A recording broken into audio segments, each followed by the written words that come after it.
It was a gray spring morning in May 1982 when the Kansas City Police Department received a call from a fisherman along the muddy banks of the Missouri River. He had been out early, casting his line beneath the flickering steel bones of the Buck O'Neill Bridge when something floated near the shoreline, a large black trash bag, swollen and bobbing with the current. At first, he thought it might be refuse, something dumped upriver. But when he waded closer and caught the whiff of something sickly sweet, something death-like, he stumbled back and ran for the nearest payphone. When officers arrived and slit the bag open, their faces hardened. Inside was the dismembered torso of a woman, her limbs sawed clean from the body. There was no head, no identifying marks, no purse, no clothing, nothing but the soft meat of a mutilated corpse and the roar of the brown river beside them. She was faceless, nameless. Autopsy later revealed that the victim had died from strangulation. The mutilation had occurred post-mortem. Her legs had been sawed off above the knee, her arms removed at the shoulders. The cuts were clean, mechanical, not the jagged handiwork of a rushed or frenzied killer. There was precision here, a coldness that sickened the medical examiner. She became known only as Jane Doe number, first a hidden pattern. Starts weeks later, in a different stretch of the river near Parkville, another body surfaced. This time, the remains had decomposed too far for easy analysis, but the same signs were present. No head, no limbs, only a torso. Once again, the body was wrapped in plastic, bound in duct tape, and weighed down with rusted tools from what looked like a mechanic's shop. When the medical examiner pulled out a bolt wrench embedded in the plastic wrapping, he muttered under his breath, "Not again."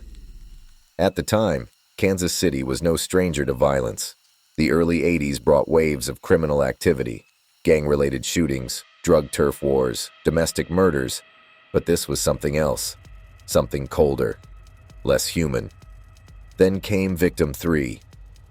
Found near the Missouri-Kansas border, this body was different.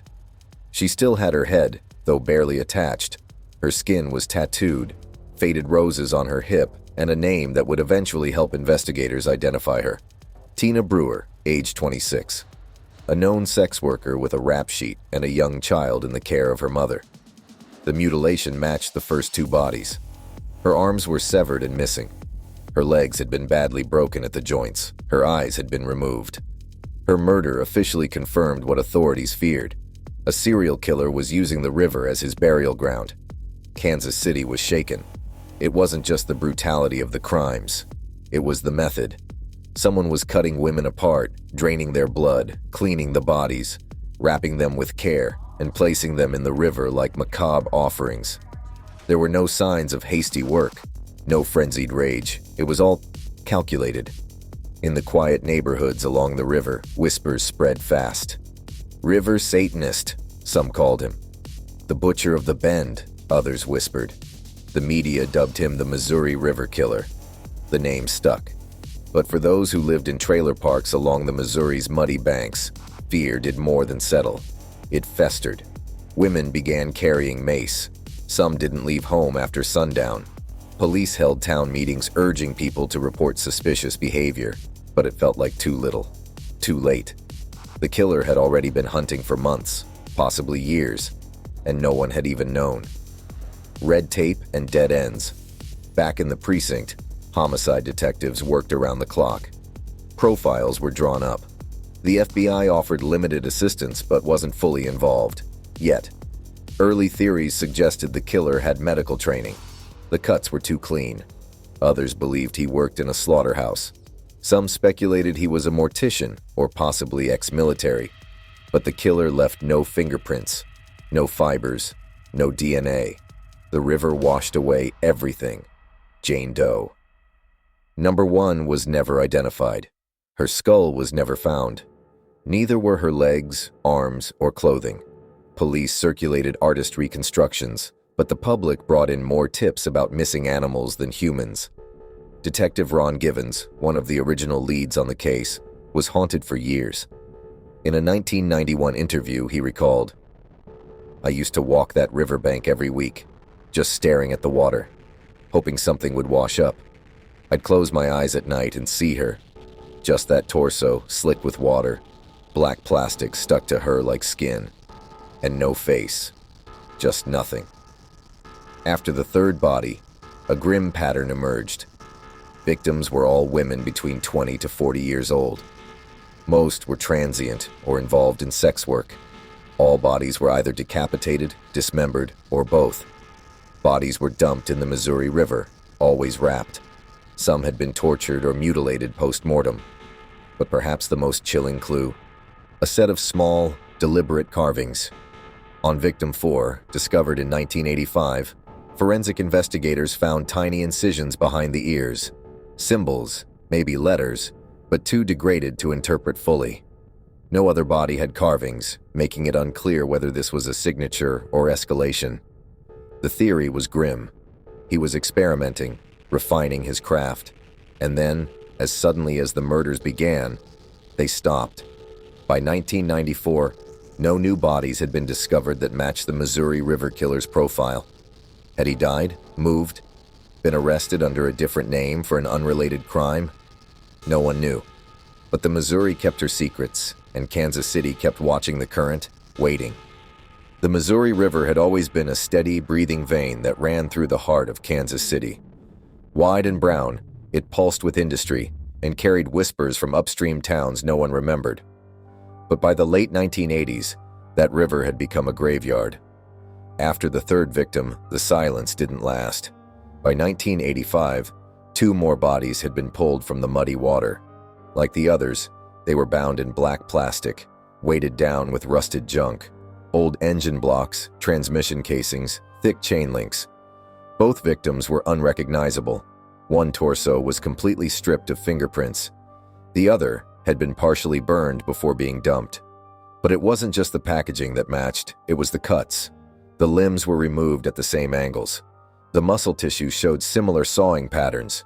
The incisions were smooth, almost mechanical. The killer had a method, and that method didn't change. In 1986, what would become the 5th confirmed victim was found near Lexington, Missouri, her body tangled in debris after a flood surge. Unlike the earlier victims, she was partially intact. One arm remained. Her skull was found nearby, shattered but present. And in her molars, investigators found a dental bridge that finally led to a name. Veronica Taylor, age 33. Known to travel frequently between Kansas City and St. Louis, she had been reported missing 5 months earlier. Her family hadn't even known she was in the area. Her murder told detectives something they hadn't confirmed until then. The killer didn't just stalk locally, he followed victims across counties. He transported bodies over distances. He had the means and the confidence to travel undetected. Veronica had suffered blunt force trauma to the skull. She was likely killed elsewhere, her body stored for some time, and then dumped into the Missouri like the others. Police estimated she had been in the water for weeks before surfacing. But the most disturbing detail, her body had been cleaned. Not just washed, scrubbed. Her hair had been clipped short. Her nails had been trimmed. Her stomach cavity had been filled with plastic bags to slow decay. The killer was learning how to delay discovery, how to preserve his victims just long enough for the water to do the rest. By now, media attention had grown from passing mentions to full-blown fear-mongering. The name Missouri River Killer appeared in headlines beside composite sketches, maps of body locations, and speculative timelines. Yet some officials began to wonder, was this the work of one man? A 6th body found in 1988 raised new doubts. This victim had been mutilated, but differently. The cuts were less precise, the dump site more careless. No plastic, no weights. She had tattoos the killer hadn't removed. Her limbs were intact, though broken. Some theorized a copycat. Others believed the killer was experimenting again, breaking his own rules, seeing what would happen if he left a mess. But just when the case seemed to splinter, it twisted back into horrifying focus. By 1990, the count had reached 7 confirmed victims, maybe more. Most of the victims were still unidentified, Jane Does who might have been mothers, daughters, sisters. Many were buried under names like River Jane 3 or Unidentified Female 1987. The public began noticing a pattern the police never confirmed. All victims had dark hair. All were under 5 feet 6 inches. All had been found within a 100-mile stretch of the river. Some residents believed he had a type, a preferred look. Others speculated the killer had experienced childhood trauma tied to someone who resembled the victims. Old abuse, maybe abandonment, maybe hatred rooted in something personal and unspeakable. None of it could be proven. And that was the scariest part. There were no witnesses, no cameras, no survivors. Whoever he was, he didn't talk, he didn't boast, he didn't leave clues. By 1991, Kansas City's population had developed an unease that went deeper than fear. It was resignation. People had stopped asking when he'd strike again. Instead, they asked where. A new stretch of the river? Another small town downriver? Mothers who lived in riverfront neighborhoods refused to let their daughters walk alone. Some families even moved further inland. "He likes the water," they'd say. "Stay away from the water."